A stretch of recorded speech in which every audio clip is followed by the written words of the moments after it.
Et bonjour YouTube, on se retrouve pour une nouvelle vidéo avec présentation d'une des nouvelles quêtes qui ont été sorties. Il y en a eu pas mal, hein, des nouvelles récompenses de quêtes qui ont été ajoutées, qui je trouve sont toutes assez cool.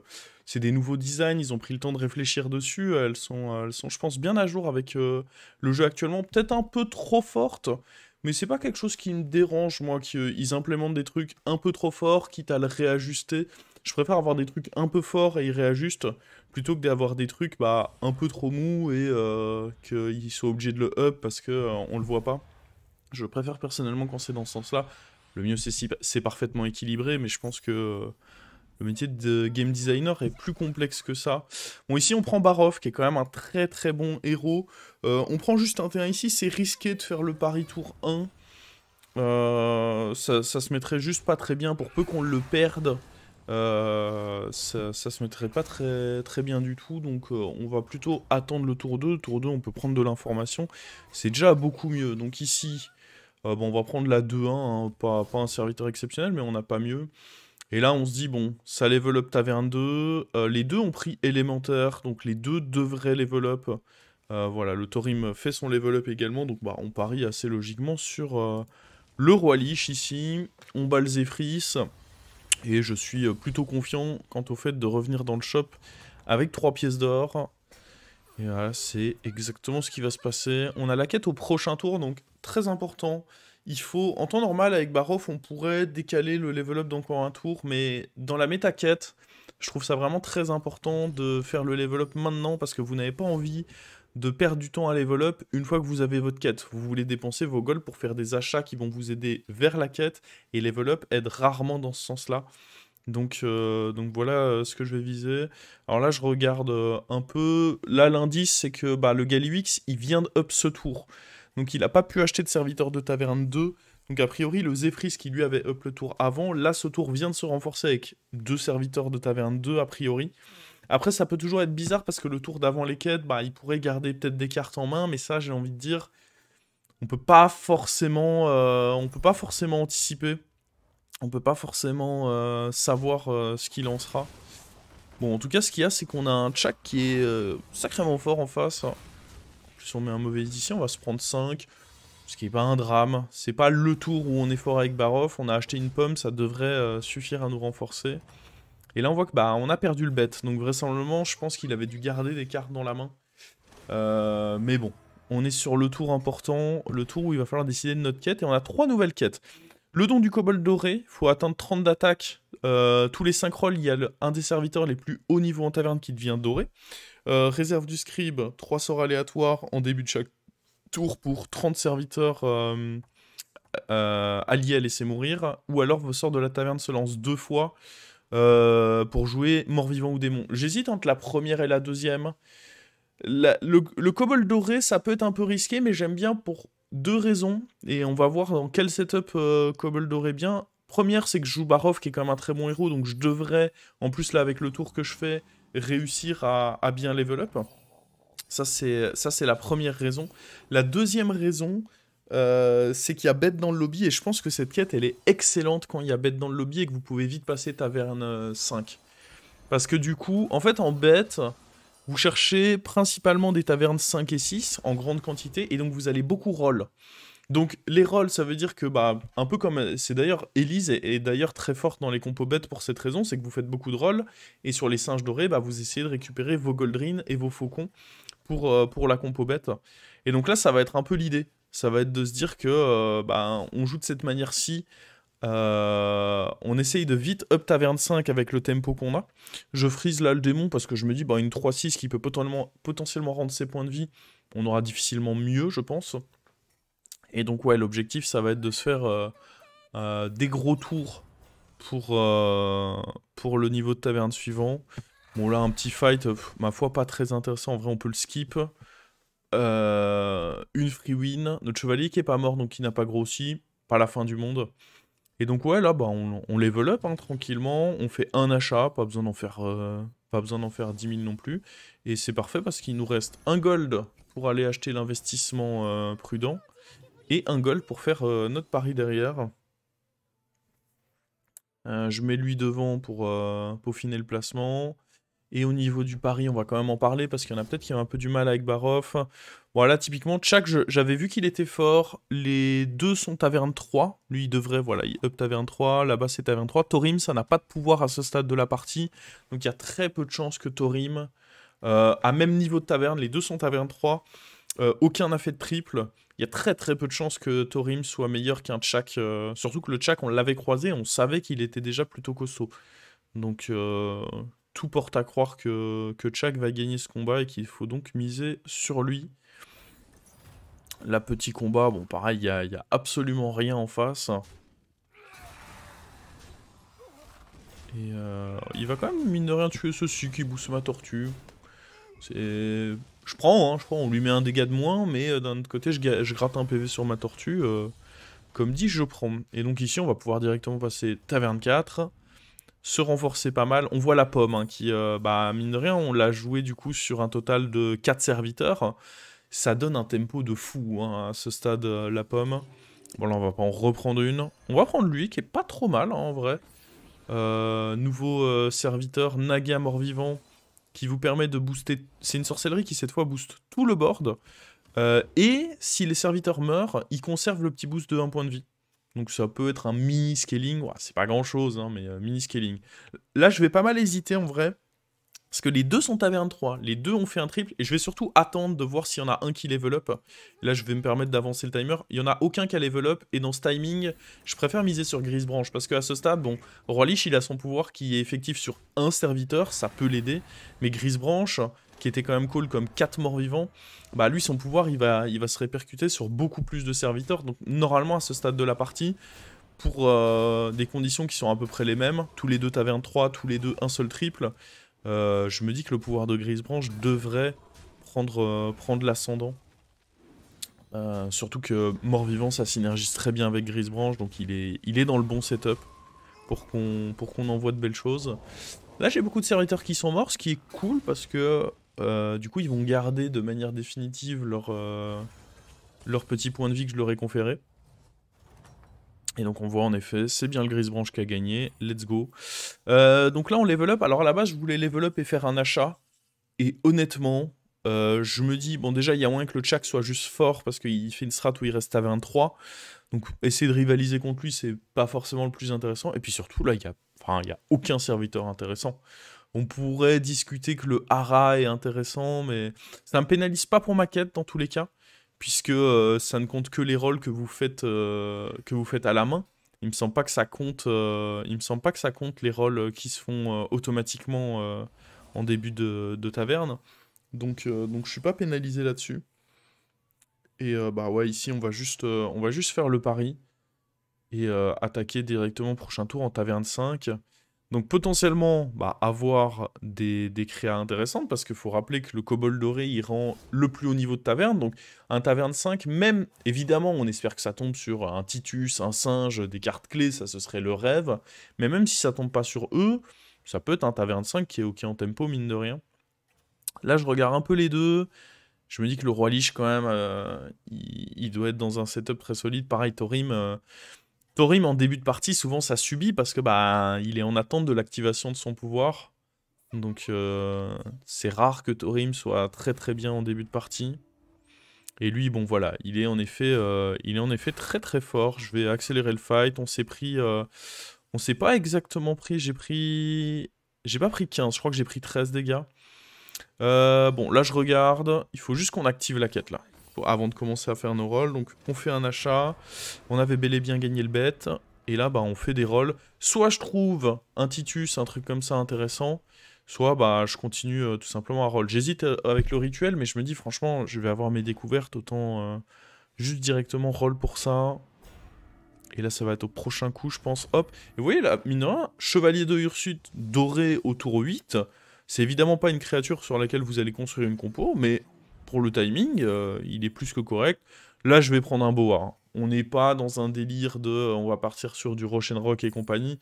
Ça a trop peu de chances de payer. Il faudrait vraiment que j'ai un prochain triple hyper bon dans ce sens. Là, je vais pas mal hésiter avec ce singe, mais je me dis, putain... Alors oui, ok, je vise une compo bête à terme, mais le singe, il tombe dans un timing où pour l'instant, il ne sert à rien. J'ai d'autres trucs à trouver en priorité. Donc au final, je vais quand même plutôt choisir de roll. Et puis là, oh, faut que je vois de quoi je me débarrasse ici, parce que petit bonus de gold, le Tortolan qui est de retour et qui, bah, je dois dire, fait plaisir, hein. Et là, hop, on se retrouve directement avec bah, 2 triples. Donc on va freeze celui-là. Là, je vais essayer de freeze, mais en fait, j'ai cliqué sur le timing où il y avait l'animation, donc ça ne l'a pas fait. Je récupère un deuxième boa. On va mettre tous les effets. Penser à faire le freeze, faire un bet. Je vais avoir très peu de temps pour choisir, mais je pense que Chak devrait être ici le gagnant des deux. Et bon, pas dégueu en vrai le tour qu'on a fait là. Bon là ça va pas mal dépendre de si lui arrive à avoir son reset sur le shield, et c'est le cas.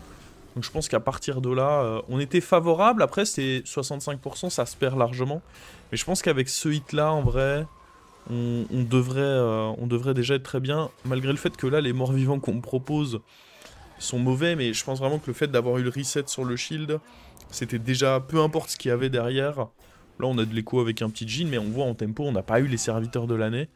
Mais comme je le disais, je pense que vraiment, à partir du moment où j'avais mon reset de shield sur le Uran, il y avait peu de doute sur le fait que ce soit suffisant pour gagner le combat. Hop. Et on a même eu un roll avec ceci, donc cool le boa ici. Donc là, bah, évidemment, le Tichondrius en lui-même, j'en ai rien à faire, mais faut voir ça comme un singe doré. C'est littéralement comme un singe doré d'Élise. Donc évidemment, on le freeze pour aller chercher un 6 et voir ce qu'on peut choper de nouveau. Et là, bah, le Goldrin. Voilà, j'hésite pas. Hein. Là, on sait que c'est ce qu'on veut. Le Goldrin direct. Pas la moindre hésitation. Là, cette fois, j'ai pas perdu, donc on continue à roll. On cherche donc Titus. Maintenant que j'ai le Goldrin, je veux bien le singe. Et bah, le destrier aussi, qui serait très bien. Là, on trouve le héros faucon, c'est la fête. On commence à toucher les bons 6. Après, on va en faire beaucoup. Hein, je serais même presque déçu si à la fin de la partie, ils sont pas dorés, hein, Goldrin et le héros ici. Bon, là, il y a des serviteurs qu'il va falloir tèche de ce board. Hein, et là, bon, quel rôle! Quel rôle, les amis! Le reborn pour le Goldrin.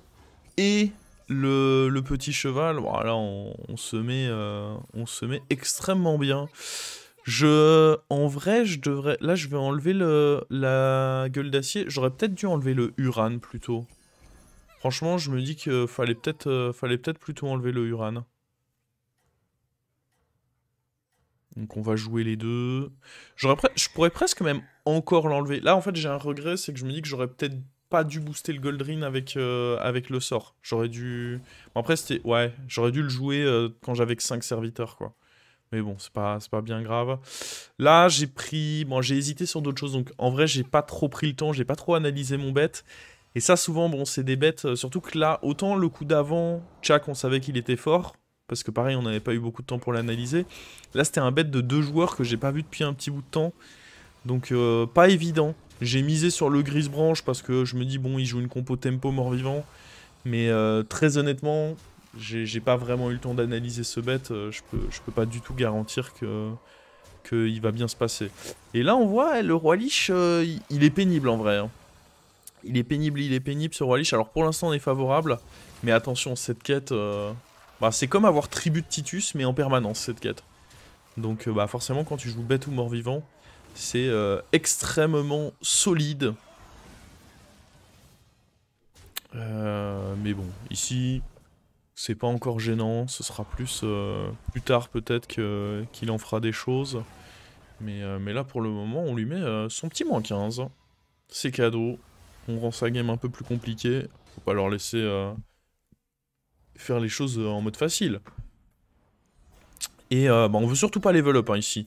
On peut vraiment se contenter... Alors, on a perdu le bet. Comme j'ai dit, de toute façon, c'est pas comme si on avait été très précis sur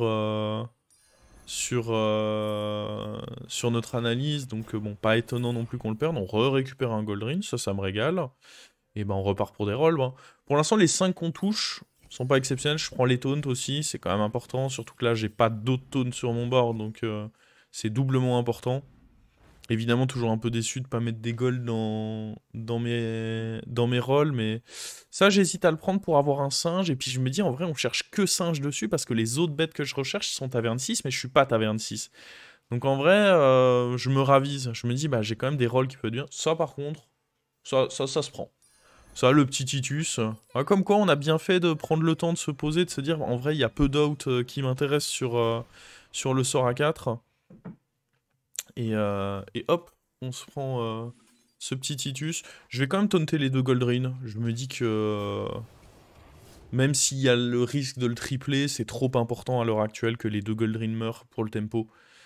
J'aurai le temps de retrouver un taunt si jamais je triple Goldrin, au pire, c'est pas bien grave.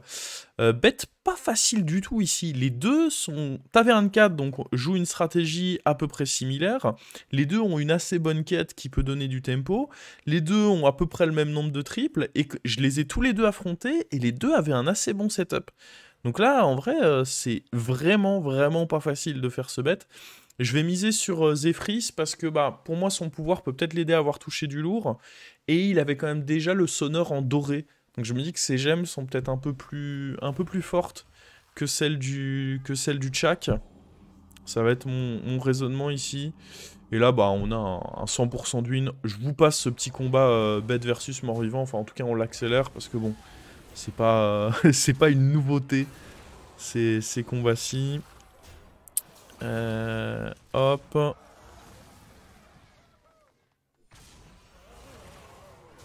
Et voilà, c'est encore un petit moins 15 qu'on distribue ici. Les petits boas, qui sont forcément pas les serviteurs que vous voulez long terme, parce que le problème c'est que vous n'êtes pas certain qu'il y aura des bêtes dedans. Et avec Goldrin, vous voulez garantir des bêtes. Mais malgré tout, c'est pas mal. Alors là, bon, au final, ils ont fait un taille. Comme quoi, c'était vraiment difficile d'établir qui allait gagner. Ils se retrouvent à faire un match nul. Il y a un destrier, mais très honnêtement, je le prends pas ce destrier.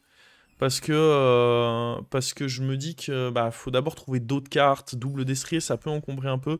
Là, on trouve le pilleur. Je me dis en vrai, c'est probablement le timing pour se débarrasser des bois. Pire, en gold, ça fait énormément d'or. Donc je devrais pouvoir aller chercher d'autres trucs. Donc là, bah, j'hésite pas trop. On fait le pilleur là-dessus. Et un deuxième héros. Et là, on voit pourquoi c'est pas mal. C'est que bah, tout c'est... Alors oui, j'ai été précis, mais il y a quand même eu 2 boas entre-temps qui étaient pas forcément ce que je voulais. On en voit beaucoup. Et sur des découvertes, bah forcément, c'est assez précis. Parce que vous avez à chaque fois le choix entre 3. C'est plus précis en tout cas que de devoir roll et prier pour qu'on touche. Donc ici, bon pareil, on a lui, mais on va pas jouer avec. On va prendre le boa parce que ça peut servir en tempo, je pense qu'il peut être intéressant. On va rentrer le héros, et là, ce que je vais faire, c'est que je vais rentrer déjà le deuxième Titus, parce que pour moi, contre cet adversaire qui joue Uran, c'est important d'avoir beaucoup de stats, et du coup, je vais me mettre de côté ce nouveau sort qu'ils ont rentré, qui typiquement, dans ce genre de setup, est super cool, parce que ça m'évite d'être boardlock, en fait. Imaginons que j'arrive pas à faire un de mes triples, parce que ici, bah, je rentre mon Titus, en temps normal, on est en mode, bah, ok, je ne peux pas enlever de carte. À moins de trouver peut-être, de tripler le Titus ou de trouver un autre destrier pour remplacer le premier, opération qui me coûterait quand même 2 gold au passage, bah je suis juste bloqué. Et du coup, bah, le raisonnement, ça va être de me dire, bah je prends ce sort, comme ça je pourrais renvoyer une de mes créas dans le shop et puis la racheter. Et bah ça m'évite, si jamais j'ai un tour où on n'a pas forcément eu ce qu'on voulait, bah ça m'évite d'être bloqué quoi. Là, au niveau du bet, le Grisebranche, j'ai l'impression qu'il est un peu sur une pente descendante, donc je vais plutôt miser sur Thorim ici, sans grande certitude encore une fois. Bon, là, on voit, il a en effet une belle compo Uran, mais on a une très belle compo bête, nous, de notre côté. Vous dire, on a fait déjà combien de singes à ce stade de la game? Je crois qu'on en a fait 7, enfin, j'appelle ça des singes, les kobolds, si on préfère dorés. Il me semble que j'en suis déjà à 7, hein. J'ai eu bah, forcément les 2 Goldrin, les 2 héros, et j'ai eu un total de 3 boas. Malheureusement pas triplé, parce que j'ai dû me débarrasser des précédents pour pouvoir faire la manip avec les morts vivants. Donc ouais, forcément, 7 découvertes pardon, vers la taverne 6. Il y en a eu 4 qui étaient excellentes pour moi. Ça, c'est du très très bon.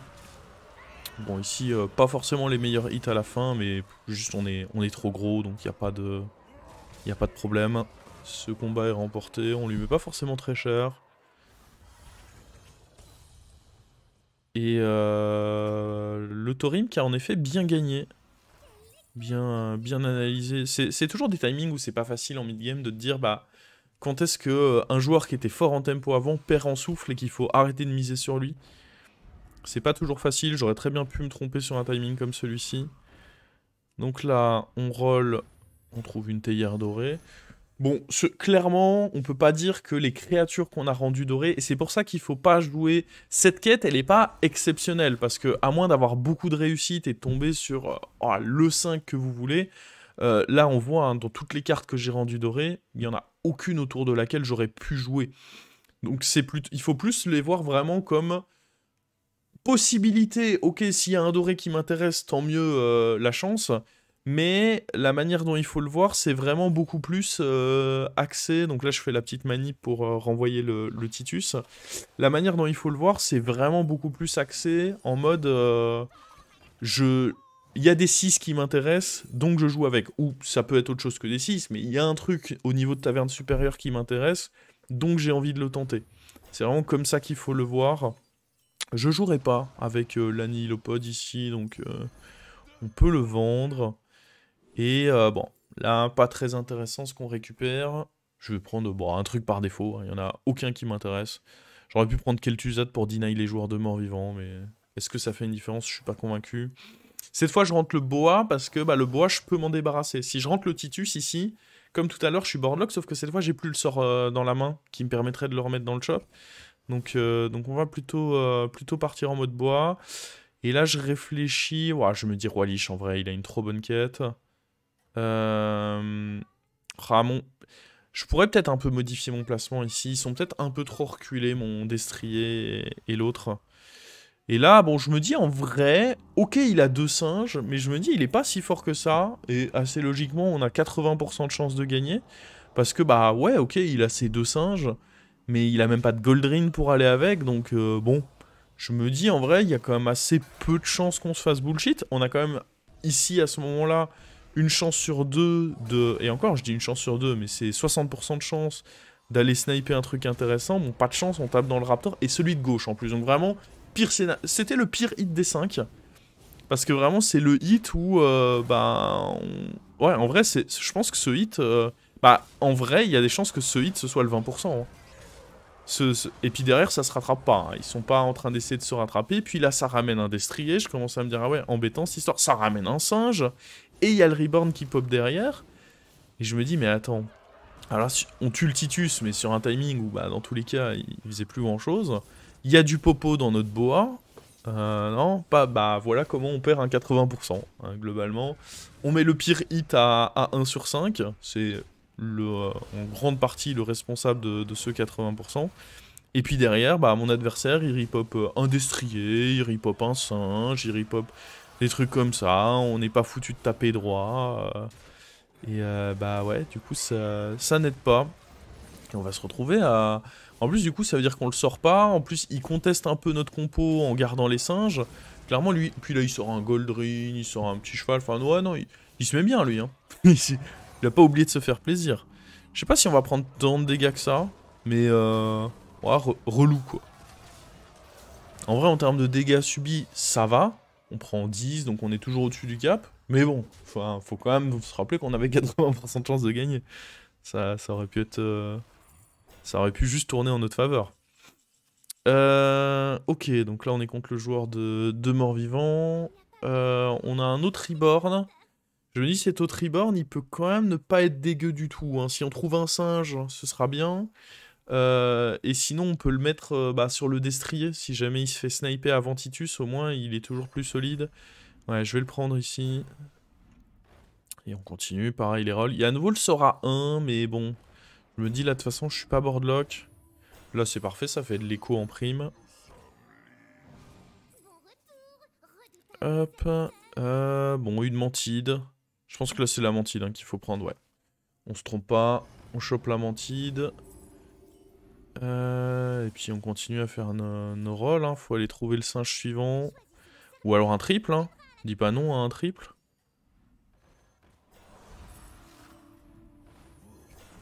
Hop, on va du coup mettre le reborn ici. On va refaire un triple là. Attention, et non. Bon, on a eu les bons triples au début. On peut pas se plaindre, mais c'est vrai que ceux-là sont un peu plus décevants. Et là, je sais pas exactement. Je vais choisir de jouer phalange. Là, bon, ça a choisi un peu par défaut mon bet. J'ai vraiment eu très très peu de temps. Ça a choisi... j'ai choisi de mettre phalange parce que je sais pas exactement comment il joue. Et en réalité, bah, vu qu'il joue une compo mort-vivant plus boost, la mantide aurait sûrement été meilleure ici que phalange. Mais bon, difficile à prédire. Et on voit, j'ai que 33% de chance de gagner. Je pense que pour gagner ici, il faut que le Goldrin se tue.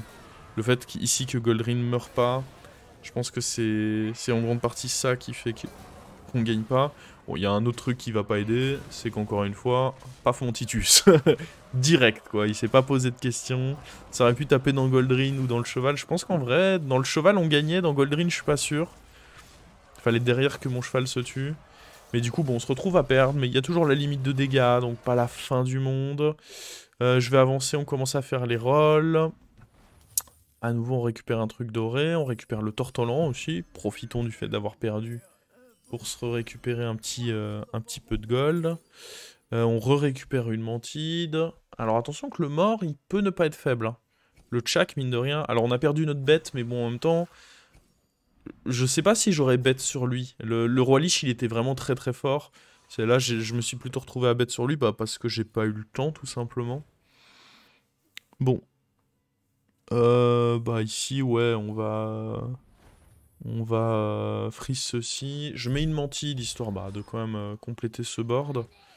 Je me dis que la mantide peut être ok. Je vais accélérer, parce qu'en plus, combat contre le mort, on voit qu'on a 0% de chance de perdre. C'est pas forcément intéressant de s'attarder là-dessus. Il n'y a pas de suspense de est-ce qu'on va tuer quelqu'un ou est-ce qu'on va nous mourir. On accélère donc ici. Et là, on voit que bah, deux autres morts. Le Galivix qui finit par payer pour ses crimes. On est contre le Thorim. Thorim qui faisait une game. Hein. J'ai perdu mon bet. Je sais plus ce que j'avais bet. Je saurais plus dire ce que j'avais bet ici, mais bet perdu du coup. Là, on triple Titus. Par contre, ça, méga cool. Ce triple Titus, il me met très très bien. Triple mantide, en vrai, on prend pour deux raisons. Déjà, un, ça peut être utile contre mon adversaire actuel. Et deux, bah, c'est un triple, donc il me redonne une chance de peut-être tripler Goldrin ou quoi. En vrai, je me dis que là, de toute façon, je pouvais pas accéder à autre chose. J'aurais dû level up ici avec les deux golds qui me restaient. Là, en revoyant la situation, j'aurais dû level up dès maintenant sur ce tour. On a le petit cheval dans le shop qui peut être sympa. Après, je me dis contre le... Ah, faut voir. Bon, là, c'est pas intéressant du tout. Je sais pas, en vrai. Est-ce que... la partie, je l'ai jouée il y a... Je l'ai jouée il y a quelques heures, je sais même plus ce que j'ai fait comme choix. Contre Uran, est-ce que j'ai gardé la mantide? En fait, ce qui me fait peur avec la mantide, c'est que si elle a taunt et qu'il chope la Toxie avec un truc nul et qu'elle chope pas Reborn, bah, au final, pas si fort que ça, alors que le petit cheval... C'est un petit peu une valeur sûre, j'ai envie de dire, dans cette compo-là. Je peux difficilement être déçu par le Destry ici. Par contre, il faut qu'on soigne un peu le placement. Je pense même qu'il faut... Ouais, peut-être... Ouais, voilà. Ça, je pense que c'est pas mal comme placement. Avancer un peu le Destrier numéro 1. Ce placement-là me semble cool. Ouais, pas trop la... Ouais, ce placement-là me semble cool. Pas trop l'avancer non plus. Ce serait peut-être un peu abusé. Et donc là, on voit, parce que mine de rien, le Thorim, il a fait un beau comeback. Hein. Il est bien remonté. Il a perdu juste contre le Roi Lich, mais bon, le Roi Lich a été très fort, donc c'est pas sûr que moi je sois aussi fort. Et ouais, on voit... Bon, je pense qu'ici, ce qui est super important, c'est d'attaquer. Là, je suis en train de prier pour attaquer en premier, parce que si lui attaque en premier, il enlève mon Reborn. Et je pense qu'en vrai, on se retrouve à perdre là-dessus si ça arrive. Il y a le cleave aussi. Le hit du cleave va être décisif. Mais là, c'est qui attaque en premier. On attaque en premier. Soulagement. Ça fait plaisir. Parce que là, bon, bah, tout de suite, son tir précis est beaucoup moins impactant en attaquant en deuxième. Et en plus, là, bah, on va voir niveau du cleave. Je suis pas à plaindre. C'était limite... Bon, c'était le meilleur cleave pour moi. Hein. Donc là, à partir de là, je sais que ce combat, il est gagné.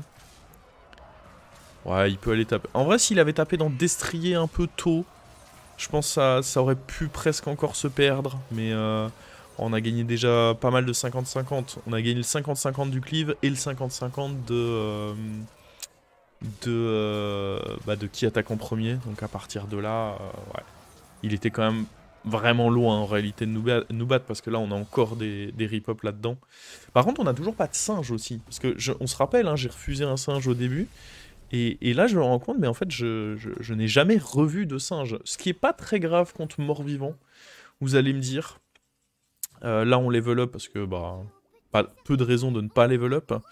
Et là je cherche plus vraiment... En fait j'ai pas forcément, je suis boardlock, déjà je veux changer de pouvoir, parce que pas dit que mon pouvoir soit très bien. Et là je me dis, bah en vrai je suis un peu boardlock, donc je cherche direct mon 6 à la main. Sinon on change rien.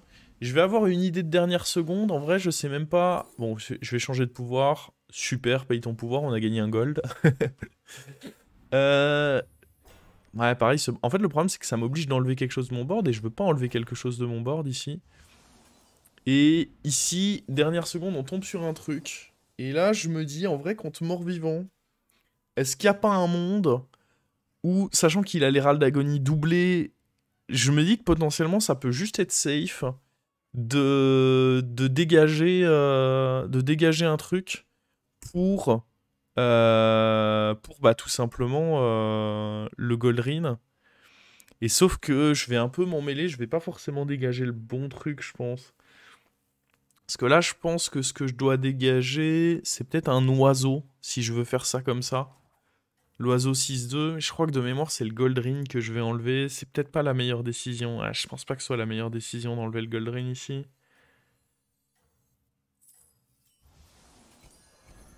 Après, ça revient relativement au même. Mais en réalité, le deuxième oiseau, je crois qu'il sert à rien. J'étais pas sûr de comment ça fonctionnait. Mais on va voir ici, ça va être un peu le bordel. Bah, le vrai problème aussi, c'est que là, le dynamiteur, il tue mon Titus quoi qu'il advienne, quoi. Ça, c'est quand même un peu chiant. Bon, dans tous les cas, il avait une compo de porc, hein, donc je pense qu'il fallait tenter un truc. Avec tous les reborn et tout, Râle d'agonie doublé qu'il avait, c'était un peu compliqué. Mais ouais, le problème, c'est que là, on se retrouve à tuer trop de nos créatures. Donc, en fait, le deuxième oiseau, c'est ça que j'avais pas anticipé, c'est que le deuxième oiseau, il a pas proc ici. Il a pas eu le temps de proc parce qu'il s'est fait tuer par le premier. Et de même pour Titus, et du coup bah, on se retrouve avec un flop, 0% de chance de gagner ici. Donc je pense, alors dans tous les cas je pense que vu la compo, je suis un peu obligé de tenter Dynamiteur. Je pense pas qu'on gagne, il a trop de rip-hop avec sa quête. Mais par contre, je pense que garder le Goldrin pour avoir plus de boost et peut-être enlever l'oiseau, c'était peut-être un meilleur deal. Je sais pas trop. Est-ce que, peut-être que juste avec le fait que ça tuait mon Titus, j'étais peut-être juste foutu aussi, hein. Peut-être que j'avais juste pas d'out. Mais alors peut-être que je me méprends, hein, peut-être qu'il fallait juste espérer mettre les bons hits et pas forcément tout dynamiter. Mais bon, ça aurait été ma tentative dans un fight où je pense que dans tous les cas j'étais très loin derrière. Ça aura permis en tout cas de voir à quel point cette quête est forte dans ce setup là. Je pense que en dehors de ça, faut vraiment bête, l'avantage c'est que c'est une compo où vous faites beaucoup de rolls. C'est pas comme des compos LM où vous allez, dès que vous voyez un LM, vous allez vouloir lâcher. Là, vous faites beaucoup de rolls. Et peu importe si la créature en 5 qui devient dorée ne vous intéresse pas, ce qui est important, c'est ce que ça va vous donner en découvert derrière. D'accéder à des Goldrin tout en restant taverne 5, d'accéder à des héros faucons tout en restant taverne 5. C'est ça qui est important. Je pense que quand il n'y a pas bête, c'est un peu délicat à jouer parce que c'est vraiment l'attribut qui stabilise le mieux sur un ou deux bons triples. Mais donc en temps normal, attention que c'est pas la meilleure quête, c'est d'ailleurs pour ça qu'elle est pas trop dure à récupérer. Mais ouais, n'hésitez pas si vous avez possibilité d'avoir un héros qui vous emmène vite en taverne 5 comme ici et qui a bête dans votre lobby, ça peut être une option. J'espère que vous aurez kiffé cette petite vidéo en exclu, et sur ce, moi je vous dis ciao YouTube, à une prochaine.